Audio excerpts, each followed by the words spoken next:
Aujourd'hui je vais vous parler de SCP-005, le passe-partout de classe sûre. Voici à quoi ressemble ce SCP, oups non mauvaise image, ce passe-partout là, bon voilà c'est mieux comme ça mais je vous rassure cet objet n'a rien à voir avec Fort Boyard.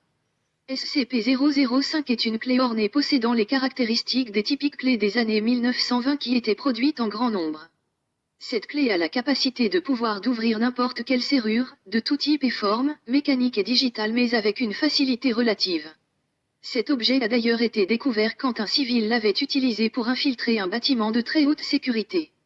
Même si ce SCP s'est montré capable de venir à bout de presque tout type de dispositif de verrouillage, des expériences ont montré qu'il était possible que ça ne s'ouvre pas.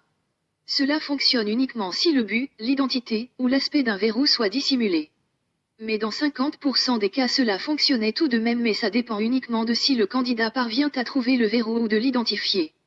Ce SCP est classé temporairement conscient en raison de ses résultats, mais juste durant le temps nécessaire des recherches pour déterminer si c'est bel et bien le cas ou non.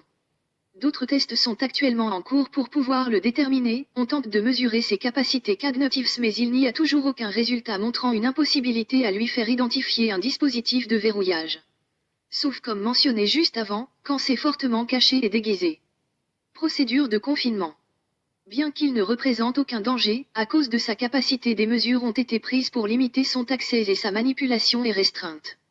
Pour la retirer de sa zone de confinement il faut au moins l'autorisation et l'approbation d'un membre de niveau 4. De même pour l'utilisation en cas de remplacement de badge de sécurité perdu.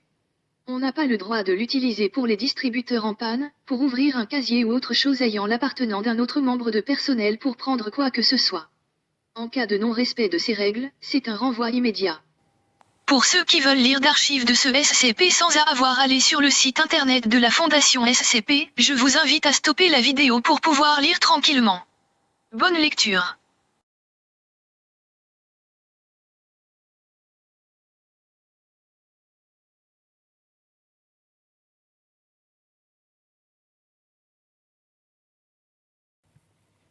Donc la prochaine fois que vous utilisez vos clés faites attention, ne les perdez pas car cette clé-là vous aurez jamais la chance de l'avoir.